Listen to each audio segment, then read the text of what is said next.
नमस्कार, बिहार तक में आपका स्वागत है और मैं हूं सुजीत। आज हम मौजूद हैं उद्योग विभाग में, जिनके मंत्री हैं नीतीश मिश्रा। और इसलिए मौजूद हैं क्योंकि कल से यहां पर उद्योगपतियों का और बड़े बड़े बिजनेसमैन का जमावड़ा लगने वाला है पटना में। Second business and investor meet Bihar 19 और 20 दिसंबर को होने जा रहा है। निश्चित तौर पर काफ़ी आशाएं होंगी बिहार को, मंत्री जी को, हम लोग को भी है। क्या लगता है कि ये जो मीट हो रहा है, सबमिट हो रहा है, ये कितना सफलता प्राप्त करेगा? आपके मतलब क्या आपकी उम्मीदें? ये विगत 6 माह में मतलब कोड ऑफ कंडक्ट के बाद से ही उद्योग विभाग ने लगातार परिश्रम करके और पूरे उद्योग विभाग की टीम ने जो एक बदलता हुआ बिहार है, एक नया बिहार है और बिहार में भी ईज ऑफ डूइंग बिजनेस है, उसको हम लोगों ने देश में विभिन्न शहरों में जाके, विभिन्न राज्यों में जाके इन्वेस्टर्स मीट हम लोगों ने किया। और अब वो आके एक पटना में जो हमारा 19-20 को बिहार बिजनेस कनेक्ट 2024 है, जो बिहार का एक इन्वेस्ट बिहार का प्रोग्राम है, तो अब उसका आयोजन हो रहा है और इसमें 2 दिवसीय कार्यक्रम है, अलग अलग टेक्निकल सत्र भी हैं। फिर 20 तारीख को माननीय मुख्यमंत्री जी भी रहेंगे और एक राउंड टेबल होना है सीईओज के साथ, और फिर एक एमओयू साइनिंग का भी कार्यक्रम है। तो हम लोगों की जो कोशिश रही है कि बिहार में विशेष तौर से जो क्षमता है पूर्वी भारत का एक ग्रोथ इंजन बनने का, और बिहार की जो अपनी भौगोलिक स्थिति है, जो बिहार का मार्केट साइज है और हमारा जो कोर स्ट्रेंथ है, उसमें बिहार को भी हम लोग एक इन्वेस्टमेंट फ्रेंडली स्टेट के तौर पर पोजीशन कर सके, उसमें हम लोग लगातार प्रयासरत रहे हैं। और हम बहुत आशाएं हैं, ये जो बिजनेस समिट हमारा इन्वेस्टमेंट समिट हो रहा है, कि आने वाले समय में बिहार का एक नया औद्योगिक युग, जिसको अगर आप कहें, कि उसकी शुरुआत होगी। इससे पहले भी पिछले साल भी ये सबमिट हुआ था, उसकी सफलता कितनी रही और कितना इन्वेस्टमेंट हुआ, ये अगर बताएं। देखिए, दो है। एक तो जो आप एमओयू साइन करते हैं और फिर जो एमओयू का कन्वर्जन होता है, जो मेन वही है जो एग्जीक्यूशन में आप जाते हैं। तो लगभग 50,000 करोड़ के निवेश जो पिछले वर्ष दिसंबर माह में हुआ था आयोजन, तो उसका कन्वर्जन लगभग 78% है। 78% को प्रोजेक्ट ऑफ लाइव है, मतलब उस पर एग्जीक्यूशन का काम शुरू हो गया है, जो कोड ऑफ कंडक्ट के दौरान या उसके बाद हम लोगों ने जो भी उनको कहीं लैंड अलॉट करना था, कहीं उनको नीतिगत निर्णय, कहीं क्लियरेंसेज लेने थे, कहीं अप्रूवल देने थे, उनको हम लोगों ने दिया है। तो आप एक तरह से ये कह सकते हैं कि बिहार में एक बहुत बेहतर माहौल बन रहा है।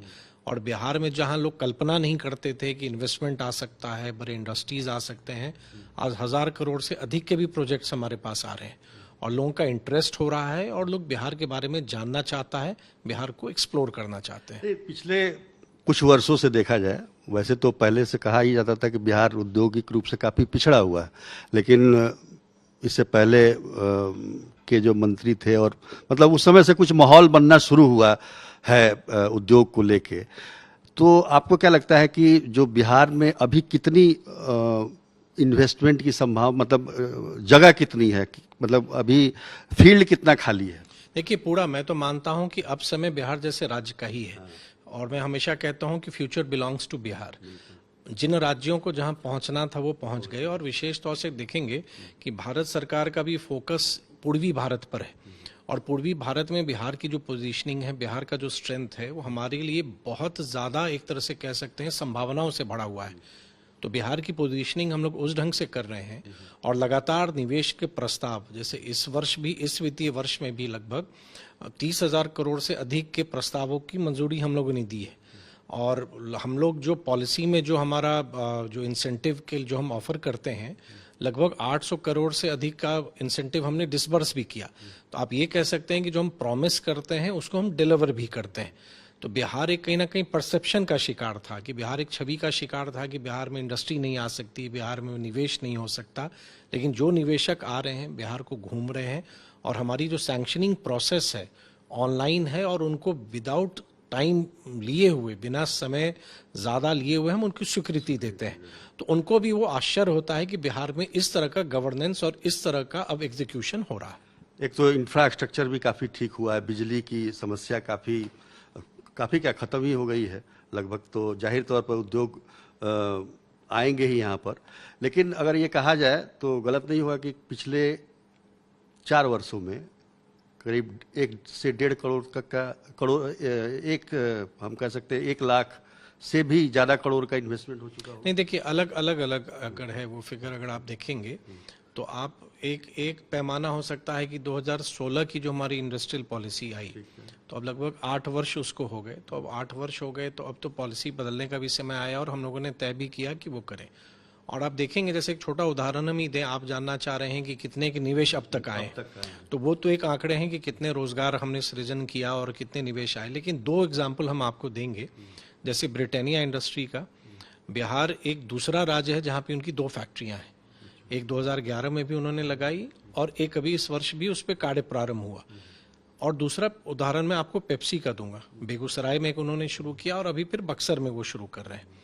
अगर आप अमाउंट में जाएंगे तो वो सेक्टर वाइज अलग अलग उसकी कैटेगरी बनी हुई है कि टेक्सटाइल में कितना है, फूड प्रोसेसिंग में इतना है, लेकिन निश्चित तौर पर आप देखेंगे कि जो बिहार में आदरणीय मुख्यमंत्री जी के नेतृत्व में जो एक टर्न अराउंड हुआ है, हमारी कनेक्टिविटी बहुत अच्छी है, बिजली की उपलब्धता जैसे आपने कहा वो बहुत अब सही है, तो इंडस्ट्री को जो भी चाहिए, हमारी औद्योगिक नीति बहुत अच्छी है, सेक्टरल पॉलिसीज भी हैं, तो एक इन्वेस्टर को या एक इंडस्ट्रियलिस्ट को जो चाहिए, और ना सिर्फ बड़े उद्योग बल्कि एमएसएमई सेक्टर के लिए भी जो आपके छोटे छोटे उद्योग हैं उनके लिए भी जो अपॉर्चुनिटीज़ हैं अब वो बिहार में बहुत है। हम स्टार्टअप्स को भी इनकरेज कर रहे हैं, मुख्यमंत्री उद्यमी योजना जैसे हम गांव में भी हम एंटरप्राइजेस खड़ा कर रहे हैं, तो एक बिहार का एक इमरजेंस इन्वेस्टमेंट फ्रेंडली स्टेट, एक जहां पे उद्योग लग सकते हैं, उद्योग लगाना आसान है, गवर्नमेंट की पॉलिसीज को अवेल करना आसान है, उस दिशा में हम बढ़ रहे हैं। इथेनॉल को लेकर काफी चर्चा थी, कितनी फैक्ट्रियां लग चुकी है बिहार में? इथेनॉल की काफी जो वर्किंग यूनिट है वो 10 से अधिक हैं और साथ में अब तो कंप्रेस्ड बायोगैस की भी बहुत ज्यादा जरूरत है और बिहार में बायोफ्यूल्स के लिए बहुत संभावनाएं हैं, तो बायोफ्यूल्स की भी एक पॉलिसी अभी हम लोग बना रहे हैं, उस पर भी हम लोग काम कर रहे हैं।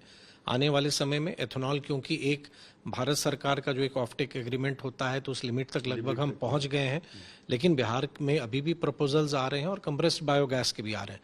तो आप देखेंगे कि बिहार का जो कोर स्ट्रेंथ है, चाहे वो फूड प्रोसेसिंग ले लीजिए, टेक्सटाइल ले लीजिए, बायोफ्यूल्स ले लें, इंफॉर्मेशन टेक्नोलॉजी या टूरिज्म, तो बहुत सारी संभावनाएं हैं। तो उन सेक्टर्स को हम चिन्हित करके उन सेक्टर्स को अब हम प्रमोट कर रहे हैं। इस बार के इन्वेस्टर मीट में किन किन बड़े कंपनियों ने अपनी रुचि दिखाई है? देखिए बहुत सारे हैं, क्योंकि एक रजिस्ट्रेशन की एक पूरी प्रोसेस भी थी और कुछ को हम लोगों ने पर्सनल इनवाइट भी भेजा है। अंतिम समय तक उनके कन्फर्मेशंस आ रहे हैं। तो कल एक हमारा पहला सत्र प्रारंभ होगा और फिर परसों 20 तारीख को जो हमारा सीईओज राउंड टेबल है उस पर एक्सपेक्टेड है कि 60 से भी अधिक सीईओज आएंगे। अंतिम कन्फर्मेशन अवेटेड है, लेकिन लगातार हमारा कार्यालय उनसे संपर्क में है, जो हमारी इन्वेस्टमेंट प्रमोशन की टीम है हम उसको मॉनिटर कर रहे हैं। लेकिन मुझको ज़रूर ये भरोसा है और मुझको मैं एक तरह से कह सकते हैं कि I am keeping my fingers crossed कि हमारा ये जो 2 दिवसीय जो बिजनेस कनेक्ट हमारा इन्वेस्टमेंट समिट हो रहा है वो बिहार के आने वाले समय में एक नई कहानी लिखेगा। चलिए, बहुत बहुत धन्यवाद हमसे बात। बहुत धन्यवाद आपका।